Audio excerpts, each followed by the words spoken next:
One of us is a lobster. That'd be him. That'd be him. Okay, so So go ahead, it's the mic. thank you. Thank you so much for tuning in to two. Bros. No. Trips. But now two.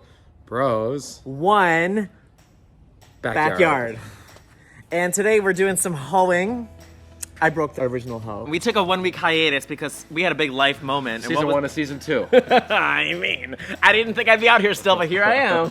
Almost 50 days. We have a goatee, we have a mustache. And our show is now sponsored by Big Wave. Not really, but if you want to. Okay, but like, here's the thing. Yogi, are you even a beer drinker? Like, did you just get that because it says Big Wave? I don't need a lot. I need one. I feel great about it. It's after a surf or a hard day's work. We have just finished and completed a major project in the summer. We had a big life change. Big life change. Amen. Big life change. Call it as it is. I mean, we're homeowners, and by we I mean he. And our family. And today was a monumental climax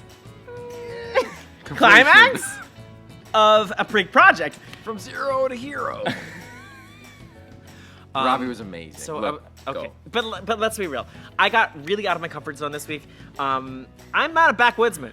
I mean, most people would say like your special skills, Ravi, are singing, are being funny, are doing Instagram, are being kind, caring, and making game-winning shots. You don't know this, Ravi used to play basketball. I am a basketball player. And he had 3 game winners prior to I him am really entering junior good high athlete. And retiring. Yes, but I don't know that I'm a backwoodsman. I don't know that I'm a gardener. Fair. Neither am I. I don't carry that trait, but we do carry the trait that we gleaned from Will and Devorah Roth, our parents, of hard work and determination. You feel like you can do anything. So during COVID-19, we decided to DIY the day legs out of our place. And my wife, his sister-in-law, my in-laws, said confidence wasn't high that the completion of the project would be great. Confidence was high we would try hard, and thank you to YouTube and all of you on YouTube who helped us build this. We basically took a place I don't think either of us watched any full YouTube of videos. weeds. I watched a bunch, and Ravi and I completed this project and built a little patio area that we're really proud of.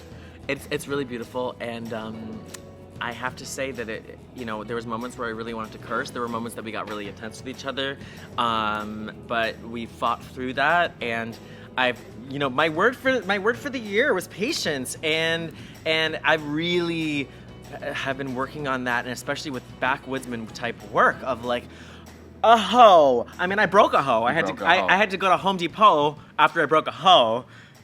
It happens, and like I'm sorry that I'm so small. Actually, it looks like I have a really big arm right now. You do. He's rocked up.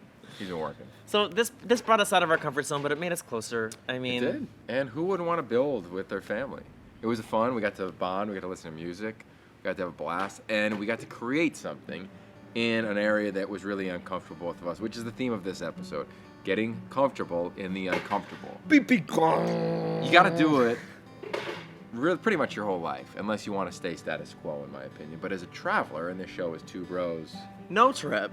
But we've gone on multiple trips. I've been to 33 countries. I've been to 32. Nobody's counting. It doesn't matter. I mean, 34, 33, whatever. But regardless, when we have traveled, we've had to get comfortable being uncomfortable. So for you, when did that go down for you, and when did that become a theme for you as an explorer? Oh, wow. Zane! Please. You could have it. Patience? So How's that word of the year treating you? It's not going well right now. Being comfortable in the uncomfortable for me, my first trip after getting clean was going to Chile. And I was super nervous because I didn't travel for a year after getting clean. And not that I thought that it was going to be temptation there, but I was nervous about, what would happen if I was exhausted and I didn't have any uppers. I didn't have anything to help me. I was nervous that what if I went out and someone offered me something and I was in a sticky situation, but I made it through. I became stronger from that, and last year alone, I went to 12 countries after that trip. So I think that my trip to Chile really sparked my passion and my perseverance, and made me realize that I'm a lot stronger than I gave myself credit for being. Well said. I love that about you. That's Thank incredible. I mean, I think, as an athlete, my life has been about being in comfortable situations, right? Going to a place where nobody thought you could play. That happened to me at Pitt. But I remember when my career ended, I moved to Australia, and I didn't know a soul and I never traveled before. And I can remember being on like a boat and getting like major seasickness. Because we have a go all the way down, see how fast you can go. The little man is on his motorcycle. That's that thing. But for me, I can remember the boat going up and down and just like vomiting over the side. And I saw a buddy, or a guy that would end up becoming a friend. We were both throwing up at the same time. We looked at each other. We're like, we're kind of in this together. Really uncomfortable, but at least I got a buddy who's vomiting at the same time, which is clearly a gross visual. But I really recognize that, like, yeah, there's a real joy in putting yourself in uncomfortable situations. Because as an athlete, that's every game, that's every practice, that's fun, that's the competitive challenge. But as a traveler, you don't realize it until either you can't speak the language, you don't know how to travel. I remember when I went to Australia, I was 22, I think. Excuse me, it's beer.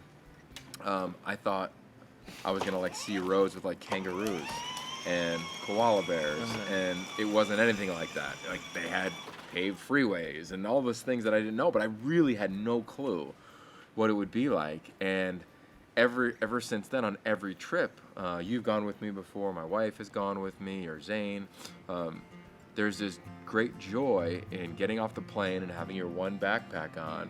And I just love walking through, what's the thing connected to the plane?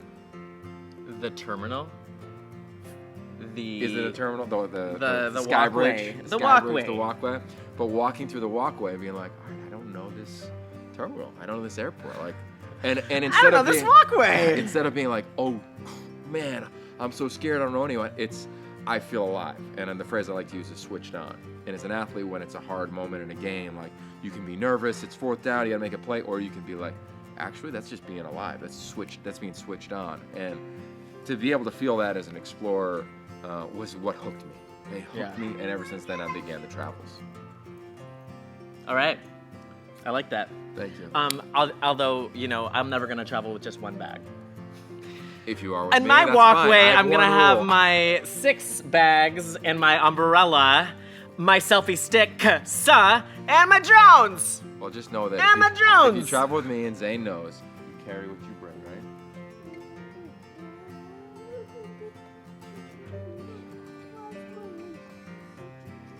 Okay, we're done. I mean, that's all we have for Wanna this say week. goodbye? Zane, where do you want to go? All right. So, I think we've reached a little hump. We're in mid-season. Might be a couple more episodes before I venture back to New York. Trying to get him to move here. I don't But- know if we have a chance, but we're trying. All right. If you enjoyed this episode, please give us a comment below. Give us a little double tap, a like, a comment, a subscribe. And let us know when you've been uncomfortable. I mean, we can always learn from each other and our experiences and how you got comfortable with that. Right? We have a ton of stories about it that we can share if we'd like, in travel, outside of travel. Currently, right now, Ravi's arm and armpit on me is extremely uncomfortable. And I do not want to be comfortable in here, but because we're on air, I'm going to try. Bye. Ew. No, That's he has called blisters. working hard. Okay, this is called I use appropriate gloves.